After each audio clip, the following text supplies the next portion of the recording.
Bertemu lagi dalam pelajaran pendidikan agama Katolik dan budi pekerti. Untuk kali ini kita akan mengecek kehadiran siswa terlebih dahulu. Bagaimana hari ini? Hadir semua? Hadir. Ada yang tidak hadir? Ya, hadir semua. Puji Tuhan kalau semua hari ini boleh hadir dalam keadaan sehat. Nah, kita akan memulai pelajaran pendidikan agama Katolik dan budi pekerti hari ini, dan materi kita untuk hari ini yaitu lingkungan turut mengembangkan diriku. Bisa diulang? Materi kita hari ini tentang apa? Lingkungan turut mengembangkan diriku. Ya, lingkungan turut mengembangkan diriku.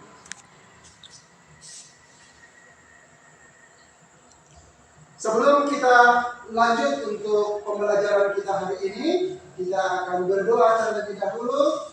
Diminta salah seorang anak untuk memimpin kita di dalam doa. Siapa yang bisa pimpin doa? Yunes? Ya. Semua berdiri. Kita akan berdoa.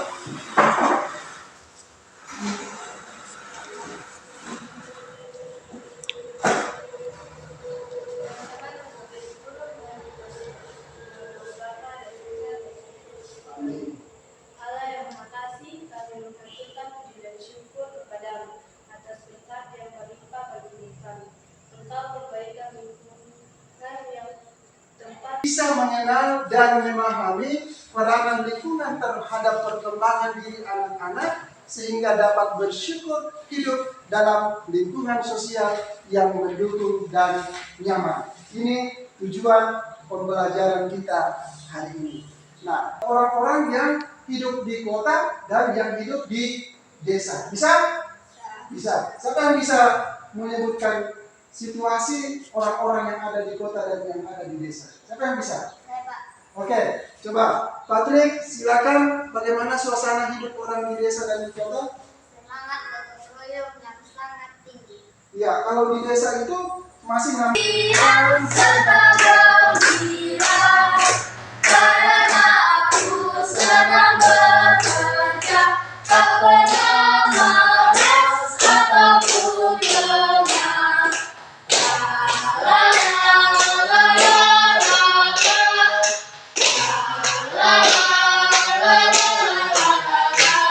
Dan tidak malas. Iya, jadi sikap anak gembala itu betul. Jadi dia bagaimana? Senang bekerja. Iya, anak gembala itu Senang bekerja. bagaimana? Senang. Dalam diskusi kelompok, masing-masing duduk sesuai dengan kelompoknya seperti biasa. Pertanyaan yang sudah ada di depan. Pertanyaan yang pertama, tuliskan 3 kebiasaan yang masih dipelihara di masyarakat di mana kalian tinggal. Jadi yang dituliskan adalah kebiasaan di dalam masyarakat. Apa? Kebiasaan. Ya, kebiasaan-kebiasaan yang ada di dalam masyarakat.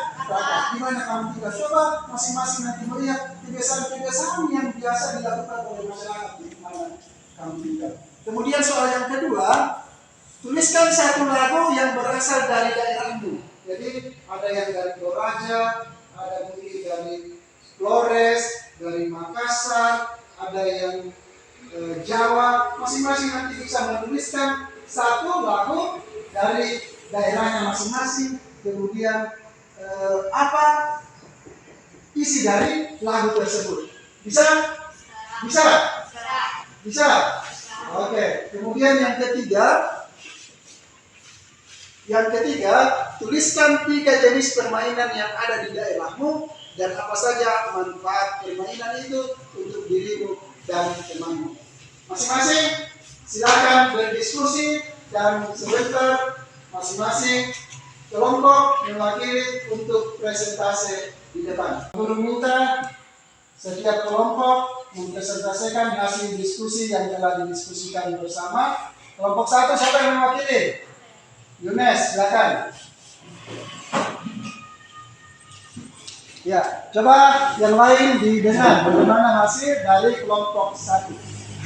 Terima kasih hasil diskusi dari kelompok kami, kelompok 1.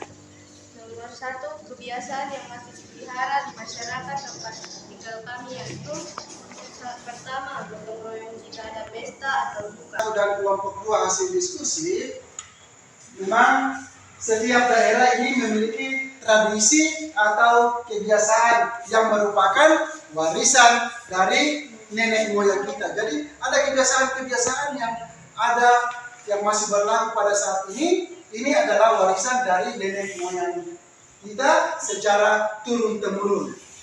Nah, biasanya ada tradisi syukuran panen. Ini masih berlaku juga di daerah kita. Ada tradisi syukuran panen. Kemudian tadi ada tradisi delo pada pesta perkawinan. Kemudian untuk suku Toraja biasanya masih ada kebiasaan kalau ada peristiwa kematian, ada biasa ini adalah tradisi yang turun-temurun dari nenek moyang. Kemudian setiap daerah memiliki lagu daerah yang menggambarkan kehidupan masyarakat juga keindahan alamnya. Jadi lagu-lagu itu biasanya menggambarkan tentang bagaimana kehidupan masyarakat di tempat itu, juga melukiskan tentang keindahan alam yang ada di daerah itu masing-masing. Nah, selain itu ada juga permainan-permainan tradisional dengan misalnya bisa membuat apa? Ya, anak-anak desa itu bisa membuat mobil mobilan. Ada banyak kreatif yang bisa dilakukan. Bermain layang-layang, apa lagi? Ya, dan lain sebagainya. Nah, sekarang masing-masing kembali ke tempat duduk. Kita akan mengenali teks kitab suci. Yang bawa kitab suci boleh dibuka dari Injil Lukas pasal 2 ayat 41 sampai 52. Boleh juga lihat di papan tulis. Kemudian dua teman kita akan membacakan teks kitab suci ini secara bergantian. Yang ayat ganjil dibacakan oleh Patrick, kemudian genap dibacakan oleh Yunes. Yang lain boleh mendengarkan dengan saksama apa isi dari teks kitab suci yang akan dibacakan hari ini. Siap? Siap? Siap. Oke, silakan. Tiap-tiap tahun orang tua Yesus pergi ke Yerusalem pada hari raya Paskah. Ketika Yesus telah berumur 12 tahun, pergilah mereka ke Yerusalem seperti yang lazim pada hari raya itu. Sehabis hari-hari perayaan itu, ketika mereka berjalan pulang, tinggallah Yesus di Yerusalem, tempat diketahui orang tuanya. Karena mereka menyangka bahwa Ia ada di antara orang-orang seperjalanan mereka. Berjalanlah mereka sehari perjalanan jauhnya, lalu mencari Ia di antara kaum keluarga dan kenalan mereka. Karena mereka tidak menemukan Dia, kembalilah mereka ke Yerusalem sambil terus mencari Dia. Sesudah 3 hari mereka menemukan Dia dalam bait Allah. Ia sedang duduk di tengah-tengah alim ulama sambil mendengarkan mereka dan mengajukan pertanyaan-pertanyaan kepada mereka.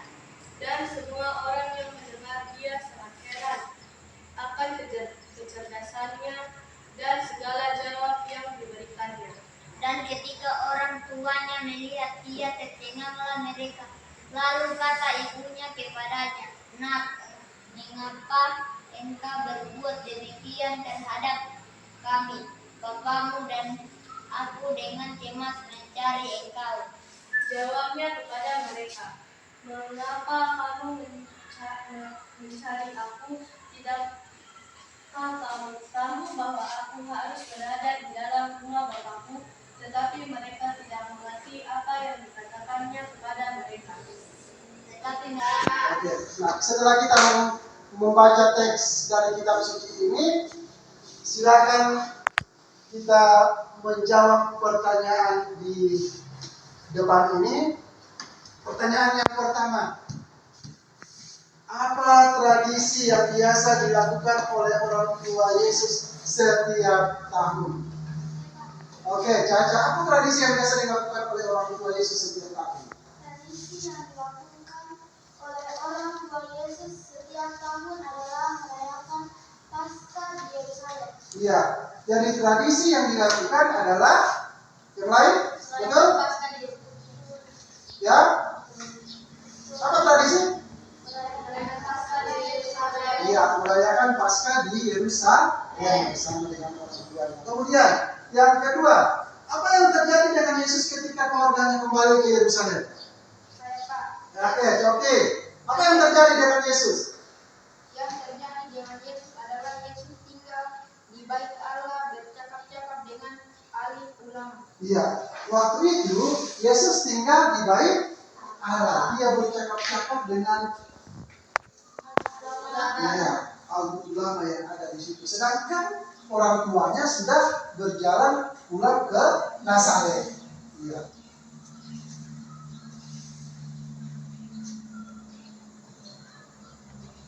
Nah, anak-anak, Yesus ini adalah anak Allah yang datang ke dunia menjadi manusia. Yesus ini adalah anak Allah yang datang ke dalam dunia menjadi manusia. Dia juga sama seperti kita. Nah, dia dilahirkan sebagai manusia di dalam keluarga. Dia lahir dan besar dari keluarga Santo Yosef dan Bunda Maria. Oleh karena itu, Yesus juga mengikuti tradisi hidup orang tuanya atau suku bangsa serta tradisi agamanya. Nah, pada umur 12 tahun, ketika Yesus bersama keluarganya pergi ke bait Allah, maka Yesus malah tertinggal di dalam bait Allah karena ia asyik untuk berdiskusi bersama dengan ahli ulama. Ya. Saat itu keluarganya harus kembali ke Nazaret. Kedua orang tua Yesus mencari dia dan mereka menemukan Yesus sedang duduk berdiskusi dengan ahli-ahli Taurat di dalam bait Allah. Ketika orang tuanya mengajak dia untuk kembali ke rumah mereka, ia taat dan hormat kepada orang tuanya. Nah, dari teks kitab suci hari ini kita akan masuk dalam refleksi. Silakan masing-masing anak-anak duduk dengan tenang untuk merefleksikan pembelajaran kita hari ini.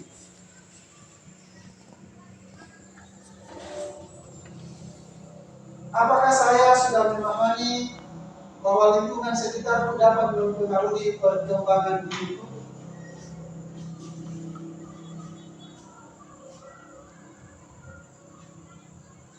Apakah orang tua dalam keluarga telah berperan penting untuk pertumbuhan dan perkembanganku? Memelihara, mengasihi dan mencari nafkah? Apakah yang harus aku lakukan untuk lingkungan masyarakat yang ada di sekitarku? Sudahkah aku bersyukur kepada Tuhan atas kehidupan sosial yang telah ikut membentuk kepribadian? Ya, anak-anak, inilah diri untuk mengakhiri kegiatan pembelajaran kita hari ini. Kita akan berdoa doa penutup. Siapa yang bisa pimpin kita di dalam doa penutup? Oke, silakan Patri untuk pimpin kita di dalam doa penutup. Kita berdiri untuk mengakhiri pembelajaran kita hari ini. Teman-teman, mari kita berdoa. Allah yang Maha Kasih, kami bersyukur atas rahmat yang telah Engkau anugerahkan kepada kami. Hari ini kami boleh belajar dari Yesus yang tumbuh dan berkembang di lingkungan bersama kedua orang tuanya. Semoga kami pun dapat berkembang dengan baik sesuai kehendak-Mu di lingkungan di mana kami hidup setiap hari. Terpujilah Engkau sini dan sepanjang masa. Amin. Bapa dan Putra dan Roh Kudus. Amin. Terima kasih untuk pertemuan hari ini. Sampai jumpa di pelajaran berikutnya di minggu